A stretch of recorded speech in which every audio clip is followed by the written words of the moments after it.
স্বাগত সান্ধ্যবাজারে। পুরো আয়োজনে আপনাদের সঙ্গে আছি আমরা দুজন, আমি শম্পা বিশ্বাস এবং আমি তন্ময় কুমার রায়।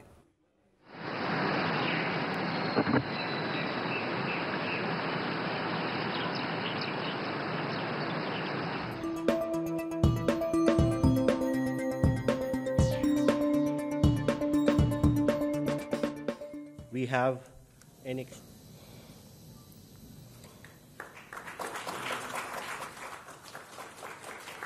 बांग्लादेश में तीस्ता नदी के संरक्षण एवं प्रबंधन पर बातचीत के लिए शीघ्र ही एक टेक्निकल टीम बांग्लादेश का दौरा करेगी। বাংলাদেশ ভারত সম্পর্ক ক্রমাগত বিকশিত এবং দ্রুত অগ্রসর হচ্ছে। আমরা দুই দেশের মধ্যে পারস্পরিক সহযোগিতা ও সম্পৃক্ততার পথ ও কার্যপন্থা নিয়ে খুব ফলপ্রসূ আলোচনা আমরা করেছি।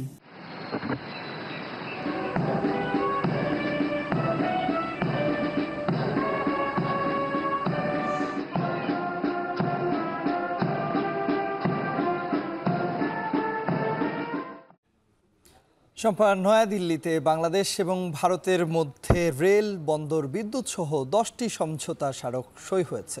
এবং তন্ময়, মোদি হাসিনা একান্ত বৈঠক শেষে সংবাদ সম্মেলনে দুই নেতাই অমীমাংসিত বিষয়গুলো নিয়ে একসাথে কাজ করার অঙ্গীকার ব্যক্ত করেছেন। এ নিয়ে সান্ধ্যবাজারে রয়েছে বিস্তারিত।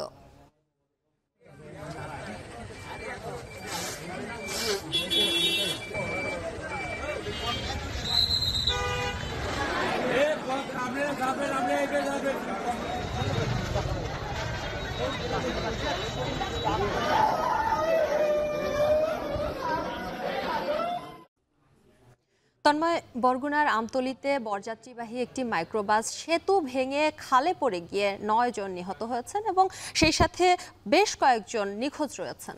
শম্পা, আমরা এই নিয়েও সান্ধ্যবাজারে দর্শক আপনাদের জানাবো বিস্তারিত। তবে শুরুতেই জানাতে চাই প্রধানমন্ত্রীর ভারত সফরের খবর। শম্পা, নয়াদিল্লিতে মোদি হাসিনার যৌথ সংবাদ সম্মেলনে আবারও কিন্তু দুদেশের দৃঢ় সম্পর্কের প্রত্যয় ব্যক্ত করা হয়েছে। একই সঙ্গে দু নেতায় আস্থা আর বিশ্বাসকে তুলে ধরেছেন এবং আমরা বলছিলাম কিন্তু যে নরেন্দ্র মোদী এবং শেখ হাসিনার মধ্যকার যে বৈঠক, সেখানে বিদ্যুৎ, বন্দর সহ 10টি সমঝোতা স্মারকও কিন্তু সই হয়েছে। এবং পাশাপাশি তন্ময়, পরে নরেন্দ্র মোদী বলেছেন যে তিস্তা ইস্যুতে শিগগিরই ভারতের একটি কারিগরি দল বাংলাদেশ সফরে আসবে। এছাড়া বাংলাদেশের উত্তরাঞ্চলের মানুষের সুবিধার জন্য রংপুরে উপদূতাবাস করার ঘোষণাও দেওয়া হয়েছে। তন্ময়, এ নিয়ে আমাদের হাতে একটি প্রতিবেদন রয়েছে, যেটি নয়াদিল্লি থেকে তৈরি করেছেন সহকর্মী দেবরাজ দেব। 2 সপ্তাহেরও কম সময়ের মধ্যে বাংলাদেশের প্রধানমন্ত্রীর ভারত সফর। এই অঞ্চলের বিভিন্ন স্বার্থ সংশ্লিষ্ট বিষয় তো বটেই, পারস্পরিক অমীমাংসিত বিষয় আছে এই সফরে। তাই স্বাভাবিক কারণেই নরেন্দ্র মোদী শেখ হাসিনার বৈঠকের দিকে চোখ সবার। সফরের দ্বিতীয় দিনের প্রথম ভাগের আনুষ্ঠানিকতা শেষে বাংলাদেশের প্রধানমন্ত্রী শেখ হাসিনা যান হায়দ্রাবাদ হাউসে, যেখানে তাকে স্বাগত জানান ভারতের প্রধানমন্ত্রী নরেন্দ্র মোদী। এরপর দুই নেতা একান্ত বৈঠক করেন। এরপরই দ্বিপাক্ষিক বৈঠকে বসেন দুই দেশের প্রতিনিধি দল। বৈঠকের পরেই সমঝোতা স্মারক চুক্তি সই অনুষ্ঠানের আনুষ্ঠানিকতা শুরু হয়, যেখানে দুই প্রধানমন্ত্রীর উপস্থিতিতে নতুন ও পুরনো মিলিয়ে 10টি সমঝোতা স্মারক সই করেন সংশ্লিষ্ট কর্মকর্তারা। এর মধ্যে উল্লেখযোগ্য হল Bangladesh Bharat digital partnership, India Bangladesh green partnership, Sunil অর্থনীতি ব্যবহারে সমঝোতা স্মারক সই। এছাড়া রেল, মহাকাশ ও দুর্যোগ ব্যবস্থাপনা সহ আরও বেশ কয়েকটি খাতেও সমঝোতা স্মারক হয়েছে। এরপরে শুরু হয় যৌথ সংবাদ সম্মেলন। দুই নেতার বক্তব্যে উঠে আসে পারস্পরিক আস্থা আর বন্ধুত্ব। 54 साझा नदियां भारत और बांग्लादेश को जोड़ती हैं।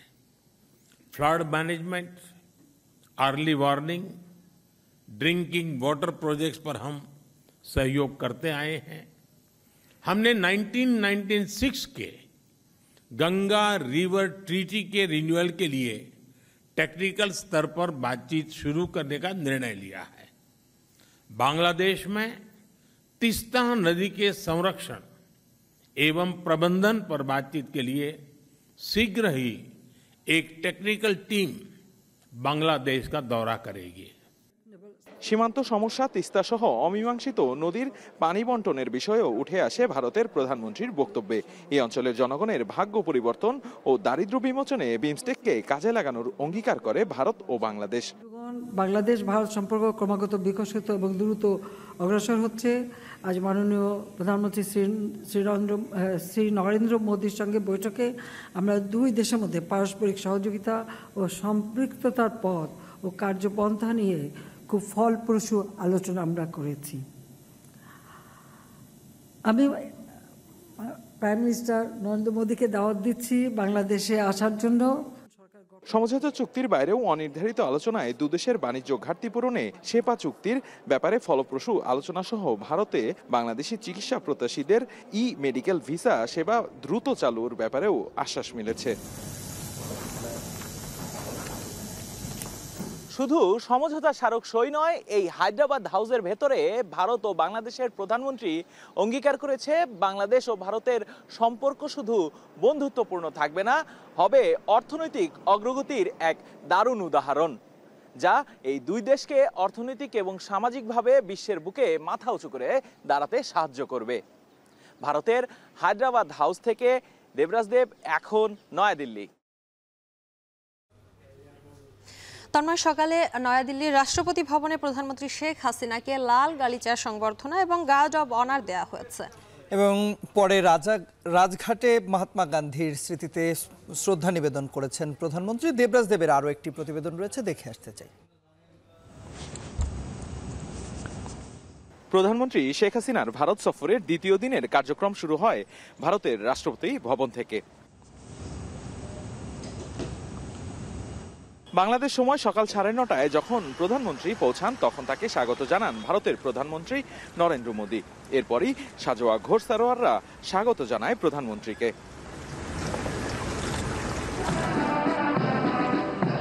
সম্বোধন মঞ্চে যখন প্রধানমন্ত্রী শেখ হাসিনা, তখন বিয়োগলের সুর বেজে ওঠে। এরপর গার্ড অব অনার দেওয়া হয় সরকার প্রধানকে। এ সময় তিনি হেঁটে সালাম গ্রহণ করেন। সে সময় দুই দেশের শীর্ষ নেতা দুই সরকারের গুরুত্বপূর্ণ ব্যক্তিদের সাথে কুশলাদি বিনিময় করেন।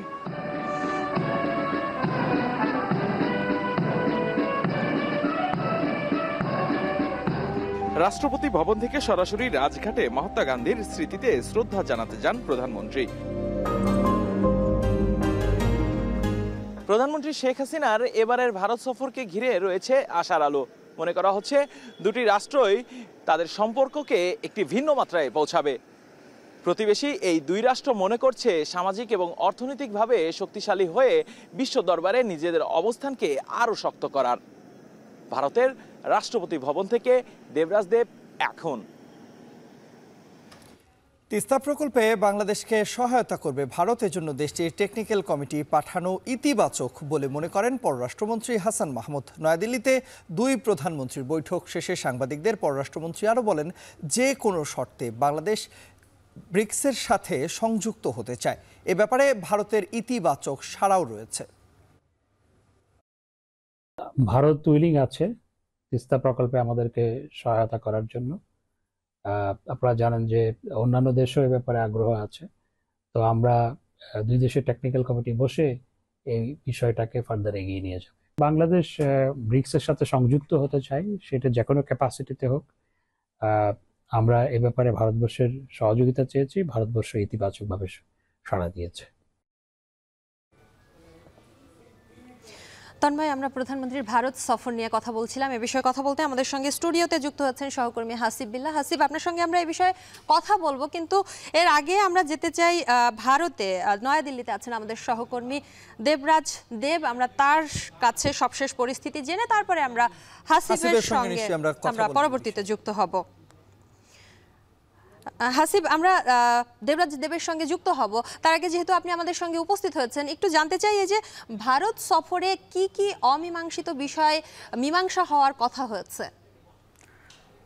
শম্পা, আজকে যে সফরটি হয়েছে, যে দ্বিপক্ষীয় রাষ্ট্রীয় যে চুক্তি হয়েছে, সেখানে মূলত 10টি সমঝোতা হয়েছে। মূলত 10টির মধ্যে 7টি নতুন এবং 3টি নবায়ন হয়েছে। আসলে দীর্ঘদিনের কিছু অমীমাংসিত বিষয় ছিল, এবং সেগুলো নিয়ে জনসাধারণের মধ্যে একটি প্রত্যাশা ছিল, কিন্তু সেগুলো থেকে কিন্তু এখনও প্রশ্ন থেকেই গেছে যে আসলে সেগুলো কতটা বাস্তবায়ন হয়েছে বা সেগুলো এখন তো কিন্তু পরিষ্কার হয় না। আমরা যদি একটু দেয়ালের দিকে তাকাই, এখানে আসলে আজকের যে অমীমাংসিত বিভিন্ন ইস্যু ছিল তার মধ্যে একটি ছিল তিস্তা নদীর পানি বন্টন।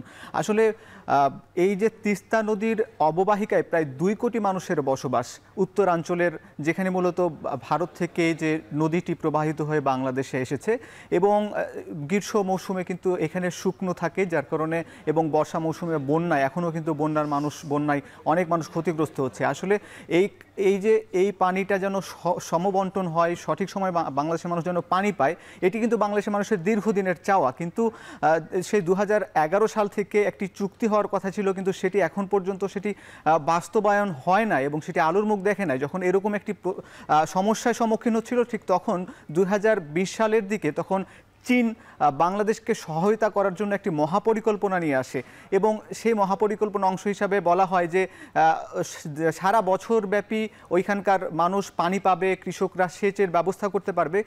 এই যখন পরিকল্পনা নিয়ে যখন চীন এগিয়ে আসে, তখন ভারতও কিন্তু এটির একটি প্রতিবাদ জানায় বা তারাও বাংলাদেশের সঙ্গে যেন ভারত যেন বন্ধুত্বপূর্ণ সম্পর্ক আছে, এখানে যেন চীন অন্তর্ভুক্ত করতে না পারে, এই ব্যাপারে কিন্তু ভারত বেশ উদ্গ্রীব ছিল। তাদের বিভিন্ন সফরে কর্মকর্তারা এসেছেন আমাদের দেশে, এটা দেখতে পেয়েছি। এবং বিশেষ করে প্রধানমন্ত্রী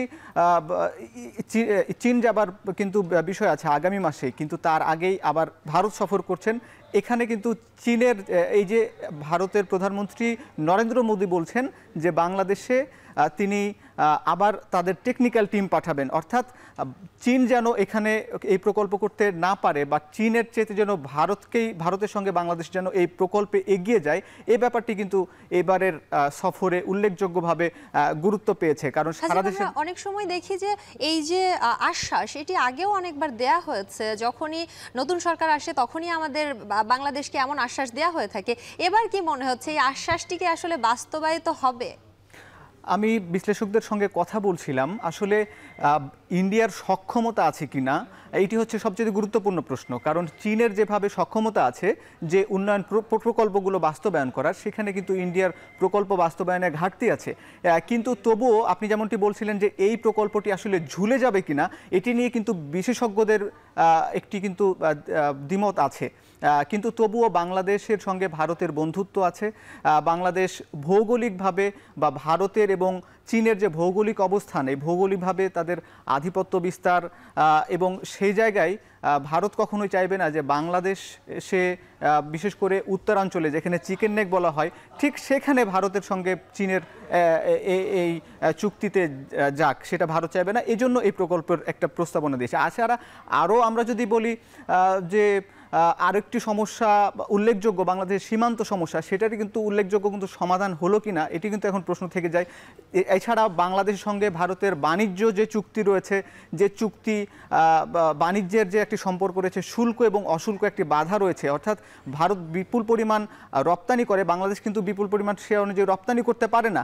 আমদানি করার ক্ষেত্রে বা রপ্তানি করার ক্ষেত্রে বাংলাদেশের পণ্য অশুল্ক কিছু বাধার মুখোমুখি হয়, সে ব্যাপারগুলোও কিন্তু এখন পর্যন্ত সমাধান হয়নি। এছাড়াও যে 3টি নবায়ন হয়েছে, এই যে মৎস্য খাতের সহযোগিতা, দুর্যোগ ব্যবস্থাপনা সমঝোতা, তারপর স্বাস্থ্য ও ওষুধ খাতের সহযোগিতা, বিশেষ করে উল্লেখযোগ্য একটি সমঝোতা হয়েছে নেপাল থেকে জলবিদ্যুৎ আনার ব্যাপারে। ভারতের মধ্য দিয়ে বাংলাদেশে জলবিদ্যুৎ আসবে, যেটি হচ্ছে পরিবেশের জন্য উপকার হবে এবং বাংলাদেশের অর্থনীতির জন্য উপকার হবে, এই কিছু বিষয় এসেছে। এছাড়া ব্লু ইকোনমি, তারপর বাংলাদেশ প্রতিরক্ষা খাতে এবং একই সঙ্গে বেশ কিছু আপনার হচ্ছে সমুদ্র গবেষণা এবং ব্লু ইকোনমি অর্থনীতির সহযোগিতায় দুই দেশ একসঙ্গে কিছু কাজ করবে, এই ব্যাপারে কিছু ইতিবাচক সাড়া পাওয়া গেছে, যেটা বাংলাদেশের জন্য ইতিবাচক ভূমিকা রাখবে আগামীতে। অসংখ্য ধন্যবাদ হাসিব আপনাকে। আমাদের সঙ্গে যুক্ত ছিলেন সহকর্মী হাসিব বিল্লাহ। চলে যাচ্ছি পরবর্তী প্রসঙ্গে। বরগুনার আমতলীতে বরযাত্রীবাহী একটি মাইক্রোবাস সেতু ভেঙে খালে পড়ে 9 জন নিহত হয়েছে, নিখোঁজ অন্তত 5 জন। তাদের উদ্ধারে অভিযান চলছে। বিস্তারিত জিয়াদ মাহমুদের প্রতিবেদনে। বরগুনার আমতলী উপজেলার হলদিয়া ইউনিয়ন ও চাওড়া ইউনিয়নের সংযোগ সেতুটি দীর্ঘদিন ধরেই ছিল ঝুঁকিপূর্ণ অবস্থায়। দুপুরে নতুন কোণেসহ ঢাকা যাওয়ার পথে খাল পারাপারের সময় একটি মাইক্রোবাস ও অটোরিকশা সহ সেতুটি ভেঙে পড়ে। এ সময় খালের পানি থেকে অটোরিকশার যাত্রীরা পারে উঠতে পারলেও মাইক্রোবাসের যাত্রীরা বের হতে পারেননি। এতে ডুবে প্রাণ হারায় মাইক্রোবাসে থাকা 9 যাত্রী। আমরা গ্লাস ভাঙে বেরোছি, আমার শাশুড়ি মামি শাশুড়ি সব আমাদের সব। ব্রিজটার উপর খুব জ্যাম ছিল, আমাদের গাড়িটা উঠছে, ওঠার পরে হর্ন দিচ্ছে, সামনে দিকে আরো গাড়ি জ্যাম লাগা দিছে। এদিকে খালে ডুবে যাওয়া মাইক্রোবাস ও অটোরিকশাটি এখনও উদ্ধার করা যায়নি, তবে মাইক্রোবাসটি উদ্ধারে অভিযান চালাচ্ছে ফায়ার সার্ভিস। দুর্ঘটনায় আহত 3 জনের অবস্থা গুরুতর না হওয়ায় আমতলী উপজেলা স্বাস্থ্য কমপ্লেক্স থেকে প্রাথমিক সেবা নেয়ার পর তারা বাড়ি ফিরে গেছেন। এখন বরগুনা। এই দুর্ঘটনার বিষয়ে আরো খবর জানাতে এই মুহূর্তে আমাদের সঙ্গে যুক্ত হচ্ছেন সহকর্মী জিয়াদ মাহমুদ।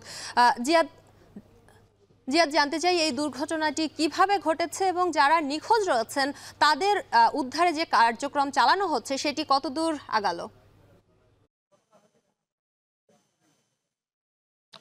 প্রথমেই বলে দিচ্ছি যে দুপুর 2টায় এই বৃষ্টি ভেঙে যে দুর্ঘটনার পতিত হয়েছে মাইক্রোবাসটি, এবং সেখান থেকে এখন পর্যন্ত কিন্তু নিখোঁজ কেউ নেই। নিখোঁজ যারা ছিলেন তাদের উদ্ধার করা হয়েছে। এখন শুধুমাত্র দুর্ঘটনায় পতিত মাইক্রোবাসটি এবং একটি অটোরিকশা নিমজ্জিত অবস্থায় রয়েছে। আপনাকে জানিয়ে রেখে আমার পিছনে দেখছেন এখনো কিন্তু এখানে উৎসুক মানুষ তারা ভিড় করে আছেন, কেননা এখনো পর্যন্ত যে দুর্ঘটনায় পতিত মাইক্রোবাসটি উদ্ধার করা হয়নি অটোরিকশাটি। এবং আমি যেখানে দাঁড়িয়ে আছি এটি চাওড়া এবং ওপারে হচ্ছে হলদিয়া ইউনিয়নের সংযোগস্থল একটি ব্রিজ, যেটি সিডরের পরে নির্মাণ করা হয়, এবং এটি এতটাই নাজুক অবস্থায় যে একটি মাইক্রোবাস যখন এটার উপরে উঠে দুপুরে বরযাত্রীবাহী যেটি ঢাকার মাদারীপুরের শিবগঞ্জের উদ্দেশ্যে রওনা দিচ্ছিল বরযাত্রী নিয়ে, তখন কিন্তু এই ব্রিজটি ভেঙে যায় এবং ধাপে ধাপে ভেঙে কিন্তু এটি প্রায় ব্রিজ থেকে 25 ফিট নিচে এবং পানির স্তর থেকে 15 ফিট গভীরে কিন্তু মাইক্রোবাসটি ডুবে যায়, এবং সেখান থেকে 9 জনের মৃতদেহ উদ্ধার করা হয়।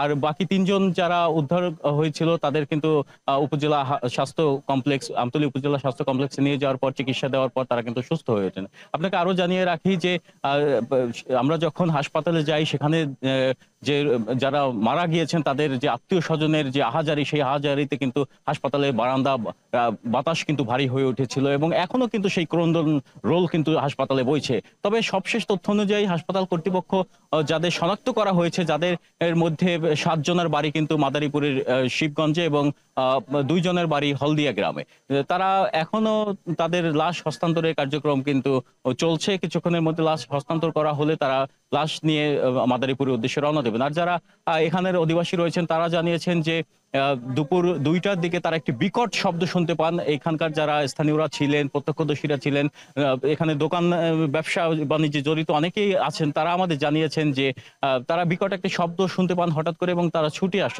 আসার পর তারা দেখেন যে একটি মাইক্রোবাস এবং একটি অটোরিকশা কিন্তু ডুবে গিয়েছে, এবং তারা উদ্ধারের কার্যক্রম চালায়। দীর্ঘ 40 মিনিট পরে প্রত্যক্ষদর্শী যারা ছিল তাদের তথ্য অনুসারে যে দীর্ঘ 40 মিনিট পরে তাদের কিন্তু উদ্ধার করতে তারা সক্ষম হয়। তখন প্রায় 9 জনই কিন্তু মৃত অবস্থায় ছিল। আপনাকে যদি একটু দেখাই যে এই বৃষ্টির এই প্রান্তে যদি আমি একটু যাই, এখানে দেখতে পাচ্ছেন যে এখনো মানুষ ভিড় করে আছেন যারা উদ্ধার কার্যের সাথে সংশ্লিষ্ট ছিলেন, বিশেষ করে পুলিশ বাহিনী কিংবা ফায়ার সার্ভিসের মানুষ যারা ছিলেন তারা এখনো এই ব্রিজে রয়েছেন।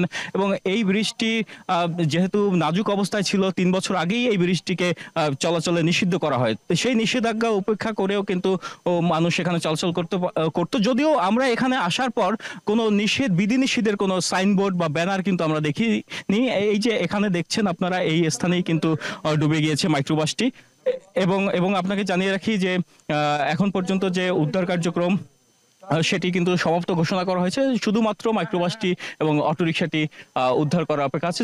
বরিশাল থেকে ডুবুরি এসেছিলেন, তারাও তাদের সাধ্যমতো চেষ্টা করেছেন এখানে উদ্ধার কার্য সম্পন্ন করার। এই ছিল বরগুনা থেকে আমার কাছে সবশেষ। ফিরছি ভিডিওতে। জিয়াদ, আপনাকে অসংখ্য ধন্যবাদ। তন্ময় আমাদের সঙ্গে যুক্ত ছিলেন সহকর্মী জিয়াদ মাহমুদ, তিনি কিন্তু জানাচ্ছিলেন যে বরগুনাতে যাত্রীবাহী মাইক্রোবাস খালে পড়ে 9 জন নিহত হয়েছেন, সেই ঘটনার বিস্তারিত। এবং এ পর্যায়ে শম্পা আমরা জানাতে চাই সিলেটের বন্যা পরিস্থিতির খবর।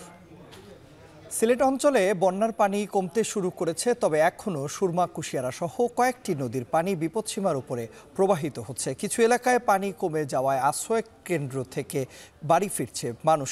তবে খাদ্য, বাসস্থানের সংকট আর আয় রোজগার বন্ধ থাকায় চরম ভোগান্তিতে পড়েছেন বানভাসীরা। এদিকে সুনামগঞ্জেও নিম্নাঞ্চলে পানি কমতে শুরু করেছে, তবে দুর্ভোগ কমেনি বন্যা কবলিতদের। গুলজার আহমেদের প্রতিবেদন, ছবি তুলেছেন সেলিম মিয়া।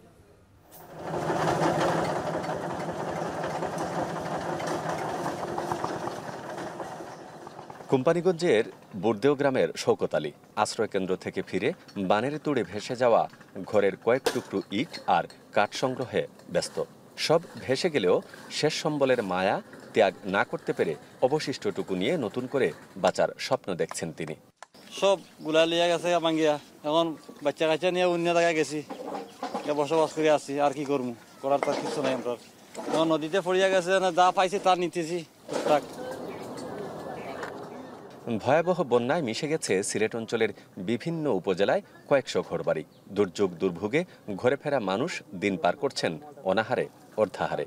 ঘরে ফিরলেও রোজগারের পথ বন্ধ থাকায় নিরুপায় তারা। আমার ঘর খান খুঁজে আপনার এই সাইড খুঁজে নিছি, এখন আমি আমার বাড়িঘর নেই, আমি তা 4 দিন 5 দিন আমরা স্বাস্থ্য খানিও রয়েছি, দুগান্তনে চিরা বিরা আনিয়া খাইয়া। এদিকে পানি কমে যাওয়ায় আশ্রয় কেন্দ্র থেকে ফিরছেন বানভাসীরা। তবে যারা এখনো আশ্রয় কেন্দ্রে রয়েছেন তাদের রয়েছে খাবার না পাওয়া সহ বিস্তর অভিযোগ। আনলে আইতেছে না, আনলে উপাস থাকতেছে, তারা এই অবস্থা যাইতেছে গাছের তেমনি। চার্জির আশ্রয়ে মানুষ আইতাছে, কেউ কিতায় ওনারে মরে, কেউ সাথে যে কিছু আনছে এরা ওগুলো বাচ্চা সাইটটা হলে মিল্লা খার। সিলেট জেলা প্রশাসন জানিয়েছে ইতোমধ্যে বন্যায় সরকারিভাবে 1175 টন চাল, 54 লাখ নগদ টাকা আর শিশু খাদ্যে 19 লাখ টাকার পণ্য বিতরণ করা হয়েছে। এদিকে কুশিয়ারার পানি উজান থেকে কমতে থাকায় হবিগঞ্জে বন্যা পরিস্থিতি স্থিতিশীল রয়েছে। একই অবস্থা মৌলভীবাজারেরও। জেলার কুলাউড়া, বড়লেখা সহ কয়েকটি উপজেলায় এখনও পানিবন্দী কয়েক লাখ মানুষ। তবে পানি কমলেও কমেনি দুর্গতদের দুর্ভোগ।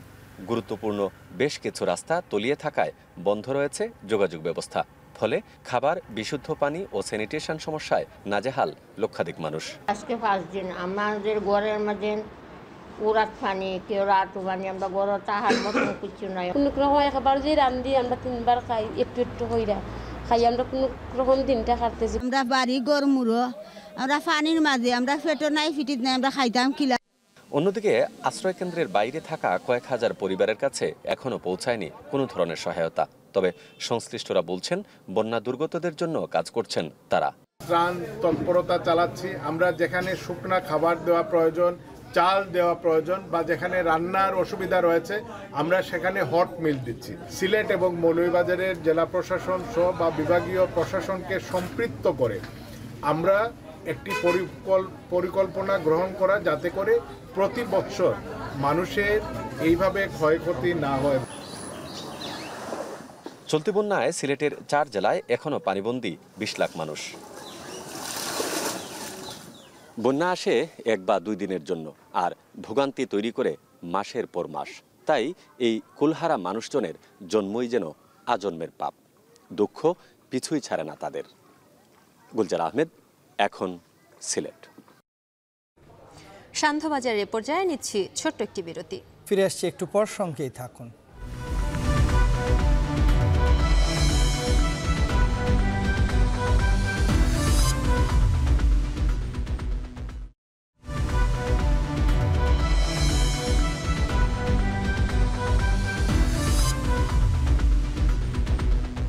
বিরতির পর ফিরে এলাম। দেখছেন সান্ধ্যবাজার।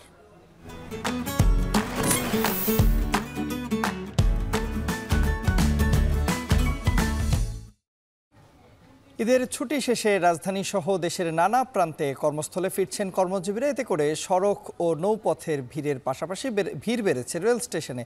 ঈদ উদযাপন শেষে কর্মস্থলে ফেরা যাত্রীদের আরও খবর জানাতে বরিশাল নদীবন্দর থেকে আমাদের সঙ্গে যুক্ত হবেন সহকর্মী ফিরদাউস সোহাগ, এবং সৈয়দপুর রেল স্টেশন থেকে আমাদের সঙ্গে যুক্ত হবেন সহকর্মী আমিরুল বাপ্পি। শুরুতেই যাচ্ছি সহকর্মী ফেরদাউস সোহাগের কাছে। তিনি রয়েছেন বরিশাল নদীবন্দরে। ফেরদাউস সোহাগ, জানাবেন যে এই মুহূর্তে যাত্রীদের চাপ কেমন দেখছেন বরিশাল নদীবন্দরে, এবং একই সঙ্গে লঞ্চগুলোতে অতিরিক্ত যাত্রী নেওয়া হচ্ছে কিনা? আপনাকে ধন্যবাদ। যাত্রীর চাপ ঈদের পর যেহেতু অফিস আদালত খোলা, এই যে আজকে ঈদের 4-5 দিন হয়ে গেল, 17 তারিখ ঈদের পরে আজকে যে কতদিন হয়েছে, এখন পর্যন্ত বরিশাল থেকে যতগুলো লঞ্চ রাজধানীর উদ্দেশ্যে ছেড়ে গেছে, আজকে তার দ্বিতীয় সর্বোচ্চ লঞ্চ যাচ্ছে। 10টি লঞ্চ যাচ্ছে, আর গতকালকে ছিল 12টি লঞ্চ। অর্থাৎ বোঝাই যাচ্ছে যে কি পরিমাণ যাত্রীর চাপ রয়েছে। তো আমরা এখানকার নদীবন্দরের যারা বন্দর কর্মকর্তা রয়েছেন এবং সংশ্লিষ্ট যারা রয়েছেন তাদের সঙ্গে কথা বলে যেটা জেনেছি, আসলে বরিশাল নদীবন্দর থেকে একটা সময় ছিল যখন এর চেয়েও বেশি লঞ্চ 17, 18, 20টা, 22টা, 24টা পর্যন্ত লঞ্চ যেত। সেই জায়গায় সড়ক যোগাযোগ ব্যবস্থা ভালো হওয়ার কারণে কিন্তু লঞ্চের সংখ্যা কমে গিয়েছে এবং আজকে 10টি লঞ্চ যাচ্ছে। গতকালকে সর্বোচ্চ বেশি লঞ্চ ছিল, 12টি লঞ্চ ছিল। তো আজকে গতকালকে যারা গিয়েছে তারা একদিন ছুটি ভোগ করার জন্য ঢাকায় গিয়ে রেস্ট নেবে সেজন্য গিয়েছে, এবং আজকে যারা যাচ্ছে তারা হয়তো আগামীকালকে অফিস ধরবে, এই কারণে তারা যাচ্ছে। আজকে বরিশাল নদীবন্দরে মোটামুটি বেশ চাপ রয়েছে। বরিশাল নদীবন্দর থেকে যাত্রা করছে যে 10টি লঞ্চ, প্রত্যেকটি লঞ্চে আমি গিয়েছিলাম এবং প্রত্যেকটি লঞ্চে দেখেছি যে মোটামুটি টইটুম্বুর তিল ধারণের ঠাঁই নেই। আসলে এটা বরিশাল নদীবন্দর থেকে লঞ্চের যাত্রা কিন্তু কমফোর্টেবল, এবং এ কারণেই কিন্তু যাত্রীরা বেশি এখান থেকে যাত্রার চেষ্টা করেন নৌপথেই। এবং বরিশাল নদীবন্দর থেকে যাত্রার আরও একটি কারণ রয়েছে, নৌপথে ডেক শ্রেণীতে সরকারি ভাড়া হচ্ছে 431 টাকা। সেখানে বরিশাল নদীবন্দর থেকে রাজধানীর উদ্দেশ্যে যেসব লঞ্চ আজকে ছেড়ে যাচ্ছে, ডেক শ্রেণীতে ভাড়া নেওয়া হচ্ছে 400 টাকা, যদিও এর আগে নেওয়া হতো 300 টাকা। কিন্তু শুধুমাত্র এই যে একমুখী লঞ্চের চাপ বেশি, ঢাকা থেকে কম যাত্রীর চাপ এবং বরিশাল থেকে বেশি, এই কারণে কিন্তু এই 100 টাকা বাড়ানো হয়েছে, যদিও সরকারি নির্ধারিত রেটের মধ্যে থেকেই। আর এই কারণেই কিন্তু যাত্রীর চাপ কিন্তু বেশি। আমরা যেটা দেখেছি, এক একটি লঞ্চে যেখানে ধারণ ক্ষমতা 1900 অথবা 1100 থেকে 1200, সেই লঞ্চে দেখা যায় যে 1.5 গুণ থেকে 2 গুণ কিন্তু যাত্রী থাকে। যদিও এর আগের কিন্তু লঞ্চ যে যাত্রাগুলো সেগুলোতে আমরা দেখে থাকতাম অন্যান্য বছরগুলোতে 3 থেকে 4 গুণ বেশি যাত্রা ছিল। তো সেই তুলনায় কিন্তু অর্ধেকে নেমে এসেছে।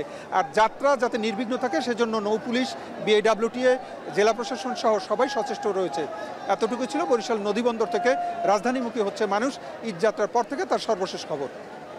এ পর্যায়ে আমরা যেতে চাই সৈয়দপুরের সহকর্মী আমিরুল বাপ্পি রয়েছেন। বাপ্পি, আপনি সৈয়দপুর রেল স্টেশনে রয়েছেন, জানাবেন এবারের ঈদে যারা কর্মস্থলে ফিরছেন তাদের কাছে রেল যাত্রাটা কতটুকু স্বস্তির হচ্ছে?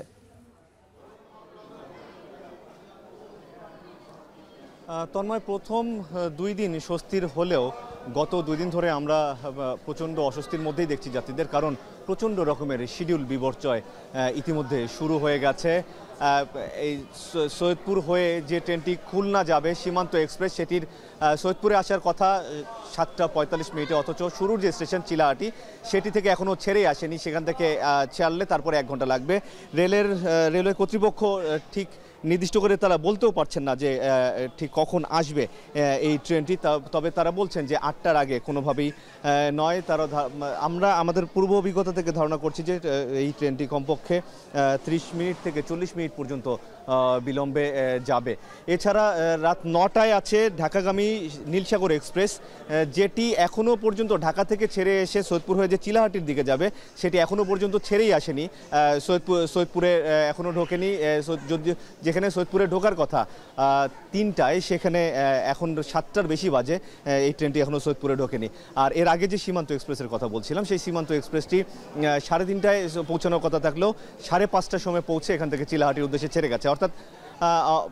অর্থাৎ বুঝতেই পারছেন যে কি পরিমাণ শিডিউল বিপর্যয়, এবং আমার দেখতে পাচ্ছেন যে প্রচুর পরিমাণে যাত্রী এইখানে অপেক্ষমান আছেন।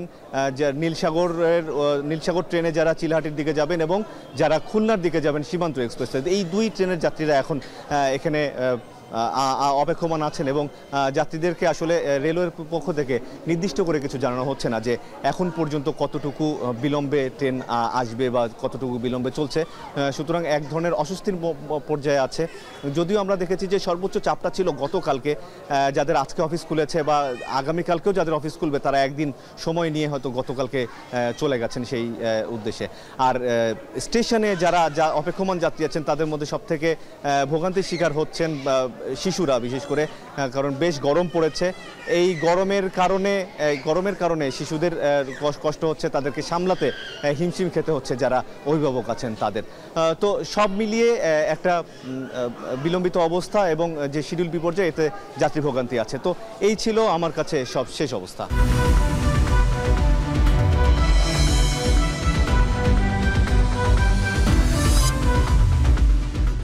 বিরতির পর ফিরে এলাম। দেখছেন শান্ত বাজার।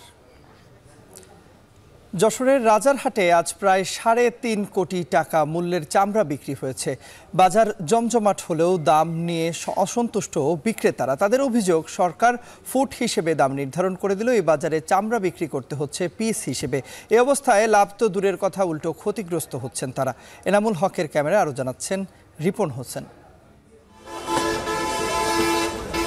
দক্ষিণাঞ্চলের সবচেয়ে বড় চামড়ার হাট যশোরের রাজারহাট। শনিবার এই হাটে বিক্রি হয় প্রায় 65,000 পশুর চামড়া, যার আনুমানিক বাজার দর প্রায় 3.5 কোটি টাকা।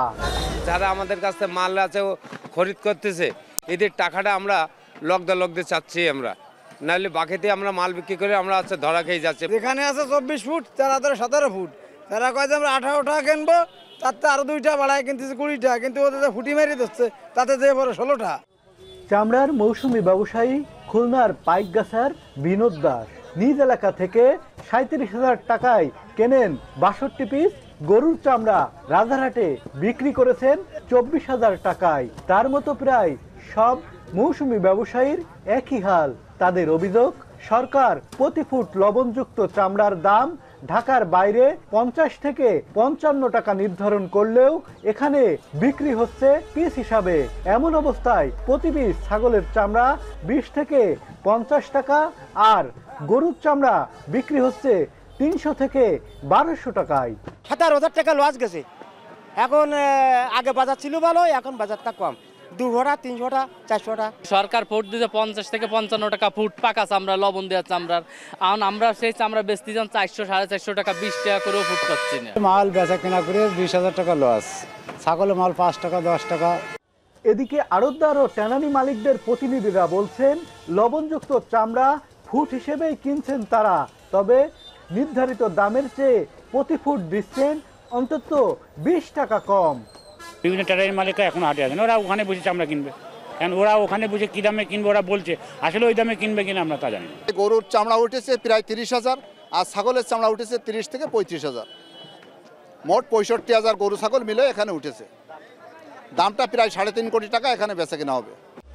সপ্তাহের প্রতি শনি ও মঙ্গলবার রাজারহাটের যশোর সহ খুলনা বিভাগের 10 জেলার পাশাপাশি ফরিদপুর, গোপালগঞ্জ, মাদারীপুর, ঝালকাঠি, রাজশাহী, পাবনা, ঈশ্বরদী ও নাটোরের ব্যবসায়ীরা চামড়া কেনাবেচা করেন। ছোট বড় মিলিয়ে এখানে প্রায় 2 শতাধিক আড়ত রয়েছে, যেখানে কাজের সুযোগ হচ্ছে অন্তত 2000 মানুষের। রিপন হোসেন, এখন যশোর। ঈদের ছুটিতে ফাঁকা বাসাবাড়িতে জমে থাকা পানি বাড়াচ্ছে ডেঙ্গু ঝুঁকি। এছাড়াও 2 সিটি কর্পোরেশনের অনেক এলাকায় এখনও গরুর হাটের ময়লা আবর্জনা ঠিকমতো পরিষ্কার না করায় সেসব আবর্জনাও পরিণত হয়েছে এডিসের আবাসস্থলে। হাসপাতালেও বাড়ছে ডেঙ্গু রোগীর চাপ। ডেঙ্গুর ধরন পাল্টানোয় দেখা দিচ্ছে নানা জটিলতা।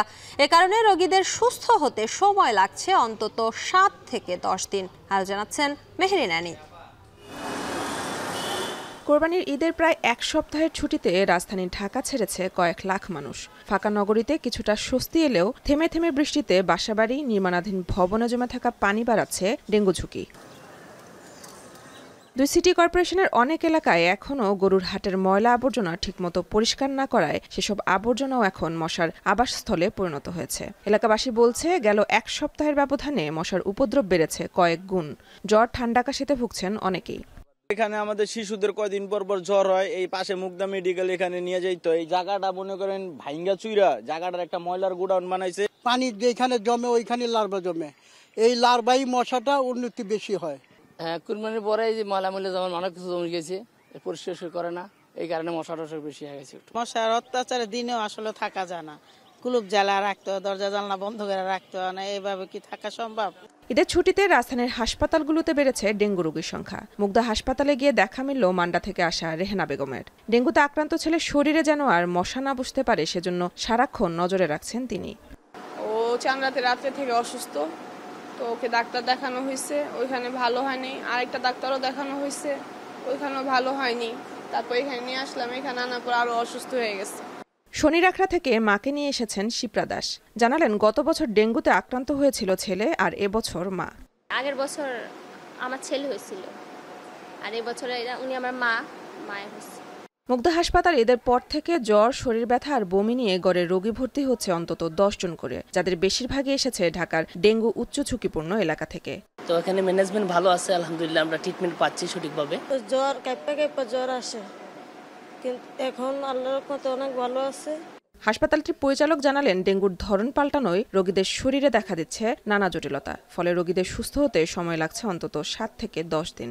একটু টাইমটা বেশি, 5 থেকে 7 দিন বা 8 দিন পর্যন্ত সময় হসপিটাল স্টেটা লম্বা হচ্ছে, যে কারণে রোগী একটা কনস্ট্যান্টলি রোগী। ঈদের সময় কিন্তু আমার ডেঙ্গু রোগী ওই কারণে কমেনি, কারণ তারা অনেকেই সুস্থ হয়ে এসে প্রত্যাশিত ঈদে বাসায় ফিরে যেতে পারেননি, কারণ তারা কমপ্লিকেটেড ছিলেন, যে কারণে ঈদের সময় কিন্তু অন্য রোগী কমে গেলেও ডেঙ্গু রোগীর উপাত্ত কিন্তু বলে যে ডেঙ্গু রোগী একদমই কমেনি।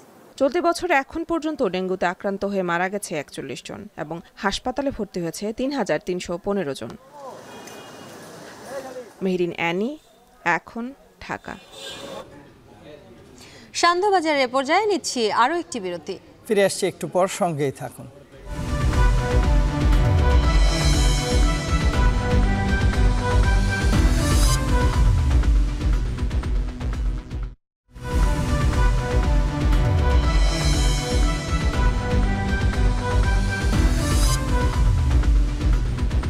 ফিরে এলাম বিরতির পর।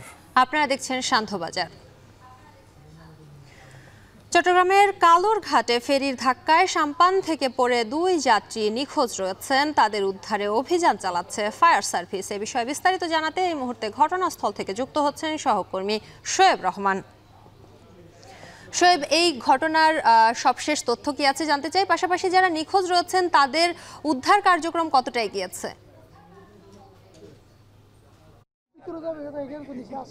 শম্পা, মূলত আজ বিকেল 5:45টার দিকে এই দুর্ঘটনা ঘটে এবং আপনি হয়তো জানবেন যে চট্টগ্রামের যে কালুরঘাট ব্রিজ রয়েছে সেই ব্রিজটি সংস্কারের কারণে 2023 সালের আগস্ট থেকে বন্ধ রয়েছে এবং সেই জায়গাতে চলাচলের বিকল্প হিসেবে ব্রিজের পরিবর্তে এখানে আসলে যে ফেরি, সেই ফেরির চলাচলের শুরু হয় এবং সেই ফেরি চলাচলের কার্যক্রম এখানে চলে।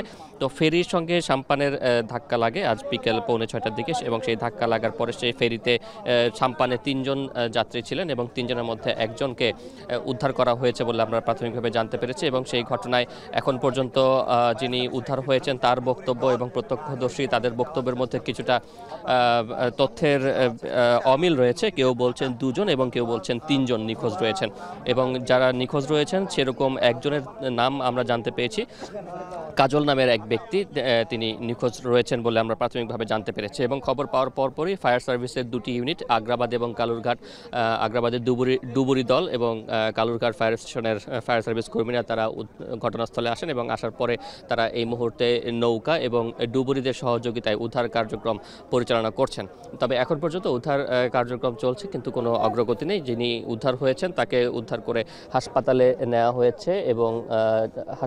হয়েছে এবং বাকি যারা এখনও নিখোঁজ রয়েছেন সেই নিখোঁজ ব্যক্তিদের উদ্ধারে আপনি দেখতে পাচ্ছেন যে ডুবুরিরা এখনও নদীতে নেমেছেন এবং ডুবুরিরা নদীতে নেমে তারা যেই নিখোঁজ ব্যক্তি রয়েছেন তাদেরকে উদ্ধারের তৎপরতা চালাচ্ছেন। তবে বাস্তবতা হলো যেহেতু বিশাল একটি নদী এবং সেখানে জোয়ার ভাটার একটি ব্যাপার রয়েছে, জোয়ার এই মুহূর্তে ভাটার টান চলছে। ভাটার সময়টাতে যেই দুর্ঘটনাস্থল রয়েছে সেখানে যিনি নিখোঁজ হয়েছেন তিনি সেখানে থাকতেও পারেন কিংবা ভাটার টানে তিনি আরও মোহনার দিকেও এগিয়ে যেতে পারেন, যেটি ফায়ার সার্ভিসের যারা উদ্ধার কর্মীরা রয়েছেন তাদের উদ্ধার তৎপরতায় অনেকটা বেগ পেতে হচ্ছে তাদেরকে উদ্ধার কার্যক্রম চালাতে গিয়ে। কিন্তু তারপরেও আমরা দেখছি যে ফায়ার সার্ভিসের ডুবুরি দল তারা নামছেন এবং তারা উদ্ধার তৎপরতা চালাচ্ছেন, কিন্তু এখন পর্যন্ত কোনো সুখবর আসলে মেলেনি। আর যিনি উদ্ধার হয়েছেন এখন পর্যন্ত তিনি তাকে উদ্ধার করে হাসপাতালে নেওয়া হয়েছেন। তার যেটি বক্তব্য, তিনি বলছেন তার পেছনে এক ব্যক্তি ছিলেন এবং তার পেছনে আরও এক ব্যক্তি ছিলেন, মোট দুজন ব্যক্তি ছিলেন, কিন্তু তার মধ্যে একজনকে তিনি পড়ে যেতে দেখেছেন, কিন্তু বাকি আরেকজন যিনি রয়েছেন তার ব্যাপারে তিনি কিন্তু কোনো তথ্য দিতে পারেননি, যে কারণে উদ্ধারের যেই কার্যক্রম সেটি আসলে কতজন নিখোঁজ রয়েছেন সেটি আসলে বলা যাচ্ছে না, বা সেই বিষয়টা নিয়ে কিন্তু একটু সন্দিহান রয়েছেন যে দুজন নিখোঁজ রয়েছেন না তিনজন নিখোঁজ রয়েছেন। যাই হোক, একজনের পরিচয় আমরা জানতে পেরেছি কাজল, এবং তাকে উদ্ধারের জন্য মূলত এখন ফায়ার সার্ভিসের কার্যক্রম বা উদ্ধার তৎপরতা চলছে। শম্পা। শোয়েব, আপনাকে অসংখ্য ধন্যবাদ। তন্ময় আমাদের সঙ্গে সহকর্মী শোয়েব রহমান যুক্ত ছিলেন, তিনি জানাচ্ছিলেন চট্টগ্রামের কালুরঘাটে ফেরির ধাক্কায় সাম্পান থেকে পরে যাত্রীরা নিখোঁজ রয়েছে। তবে এখন পর্যন্ত ঠিক কতজন নিখোঁজ রয়েছেন তার সঠিক তথ্য পাওয়া সম্ভব হয়নি। এবারে সম্পর্কে আন্তর্জাতিক অঙ্গনের খবর জানাতে চাই। কিছুদিনের মধ্যেই ইউক্রেনের সেনাবাহিনী যুদ্ধক্ষেত্রে ব্যবহার করতে পারবে F-16 fighter jet. Belgium, Denmark, Netherlands আর নরওয়ে ইউক্রেনকে 80টি F-16 যুদ্ধ বিমান দিতে যাচ্ছে। মাসের পর মাস এই যুদ্ধ বিমান নিয়ে অপেক্ষা ইউক্রেনের। কিয়েভ বলছে এই ফাইটার জেট বদলে দেবে যুদ্ধক্ষেত্রের দৃশ্যপট। রাশিয়াকে নিতে হবে আরও কৌশলগত পদক্ষেপ, যদিও বিশ্লেষকরা বলছেন এই ফাইটার জেটও গেম চেঞ্জার হবে না ইউক্রেনের জন্য। বিস্তারিত জানাচ্ছেন ঈশিতা ব্রহ্ম। খুব শিগগিরই ইউক্রেনের আকাশে উড়বে যুক্তরাষ্ট্রের তৈরি F-16 যুদ্ধবিমান। এর মধ্যে রাশিয়ার জ্বালানি ক্ষেত্র খননে প্রয়োজনীয় যন্ত্র প্রস্তুতকারক প্রতিষ্ঠান ফোর্স ঘোষণা দিয়েছে, ইউক্রেনের এই বিমান রাশিয়ার যে সেনা প্রথমে ভূপাতিত করবে তাকে পুরস্কার হিসেবে দেয়া হবে 1.5 কোটি রুবল বা $1,70,000। পাশাপাশি এই F-16 ধ্বংসে সুপারসনিক ব্যালিস্টিক ক্ষেপণাস্ত্রের বৃষ্টি নামাবে রাশিয়া, যে কারণে কিছু বিমান পোল্যান্ডে রাখার পরিকল্পনা করছে কিয়েভ। ইউক্রেনের সেনাবাহিনীর সাবেক কর্মকর্তারা বলছেন, যত হুমকি দেয়া হোক এই বিমান ইউক্রেন ব্যবহার করবে, আবার রক্ষাও করবে। প্রথম বহর ইউক্রেনে আসবে কয়েক সপ্তাহেই, যে কারণে বৈমানিকদের দেয়া হয়েছে প্রশিক্ষণ। এক ইঞ্জিনের এই বিমানকে যুদ্ধরত বাজপাখি বা ভাইপারও বলা হয়। অগণিত হলিউড সিনেমা আর ভিডিও গেমে এই বিমান দেখানো হয়েছে। 1974 সালে সর্বপ্রথম আকাশে ওড়ে F-16। ভিয়েতনাম যুদ্ধের পর এই বিমান আরও উন্নত করা হয়। এরপরও সোভিয়েত ইউনিয়নের মিগস ভারী আর ধীরগতির ফাইটার জেটগুলোকে সহজেই কাবু করে ফেলে। কিন্তু সংস্করণের পর এখন লকহেড মার্টিনের তৈরি F-16 বিশ্বের সবচেয়ে বেশি ব্যবহৃত ফাইটার জেট। এরপরও সামরিক বিশ্লেষকরা বলছেন, 50 বছরের বিবর্তনের পর নতুন প্রজন্মের F-16ও ইউক্রেন রাশিয়ার যুদ্ধে গেম চেঞ্জার হবে না। ইউক্রেনের সাবেক সেনা কর্মকর্তারা বলছেন, এই বিমান মোটেও রুশদের জন্য ভয় পাওয়ার নয়, কারণ বিমানের গঠন অনুযায়ী কখনো এটি বিপজ্জনক। তাছাড়া এই বিমানে যেই পাল্লার ক্ষেপণাস্ত্র ব্যবহৃত হবে সেগুলো পশ্চিমাদের দেয়া। তবে F-16 অনেক ক্ষেপণাস্ত্র আর বোমা বহন করতে সক্ষম। এই যুদ্ধবিমান থেকে ছোড়া ক্ষেপণাস্ত্রের পাল্লা 120 কিলোমিটার, যেখানে রাশিয়ার ক্ষেপণাস্ত্র যেতে পারে 300 কিলোমিটার পর্যন্ত। বিমানগুলো পরিচালনায় বৈমানিকদের দেয়া হয়েছে মাত্র 6 মাসের প্রশিক্ষণ। তবে এত কম সময়ে বিমান উড়ানো শত্রুপক্ষকে কাবু করা কঠিন। পাশাপাশি এই বিমানগুলোকে ধ্বংস করতে রাশিয়া যে বিমান বানিয়েছে সেগুলোর বিষয়েও বিস্তারিত জানা প্রয়োজন ইউক্রেনের বৈমানিকদের। দেশটির সামরিক বিশ্লেষকরা বলছেন, এই প্রশিক্ষণ পর্যাপ্ত নয়। যুদ্ধক্ষেত্রে এই F-16-এর সফলতা নিয়ে সন্দিহান তারা। তবু রাশিয়ার 300 বিমানকে টেক্কা দিতে 120টির বেশি যুদ্ধবিমান চেয়েছেন দেশটির প্রেসিডেন্ট ভলোদিমির জেলেনস্কি। সংবাদ মাধ্যম আল জাজিরা ইউক্রেনের বিমান বাহিনী জানায়, দশকের পর দশক ধরে অবহেলিত ইউক্রেনের বিমান খাত। 1991 সালে সোভিয়েত ইউনিয়নের পতনের পর কিয়েভ তাদের সোভিয়েত আমলের বিমান মস্কোকে দিয়ে দেয়। রাশিয়ার 16-2160 যুদ্ধ বিমান, যেগুলো কোনো এক সময় কিয়েভের ছিল, সেগুলো বহন করতে পারে 45 টন বোমা আর ডজন খানেক ক্ষেপণাস্ত্র। এই বিমানগুলো 1990 সালে প্রাকৃতিক গ্যাসের মূল্য পরিশোধ করতে রাশিয়াকে হস্তান্তর করে কিয়েভ। ইউক্রেনের সবচেয়ে নতুন বিমান Su-27ও 1991 সালে তৈরি। বাকি বিমানগুলো বৈমানিকদের মতোই বয়স্ক। কিয়েভের 50টি MiG-29 ও 2 ডজন সুখোই 27 ফাইটার জেট আছে, যেগুলো খুব সহজে রাডারে ধরা পড়ে যায় আর জ্যাম করা সম্ভব। অন্যদিকে যুদ্ধক্ষেত্রে মস্কো ব্যবহার করছে আধুনিক মিক্স ও সুখোই। ইউক্রেন ডজন খানেক বিমান ধ্বংস করেছে রাশিয়ার, কিন্তু কিয়েভ হারিয়েছে 22টি মিক্স। ফ্রান্স আর সুইডেন আরও আধুনিক যুদ্ধবিমান ইউক্রেনকে দিতে চাইলেও যুক্তরাষ্ট্র চাপিয়ে দিয়েছে F-16। বিশ্লেষকরা বলছেন, এটাও যুক্তরাষ্ট্রের ভূ রাজনীতির অংশ। ঈশিতা ব্রহ্ম, এখন বিশ্ব। এর সাথে শেষ করছি সান্ধ্যবাজার। এখন টেলিভিশন ওয়েবসাইটে দেখতে ভিজিট করুন www.ekhon.tv। ফেসবুকে দেখুন facebook.com/tv.ekhon আর ইউটিউবে দেখুন youtube.com/c/ekhon tv তে।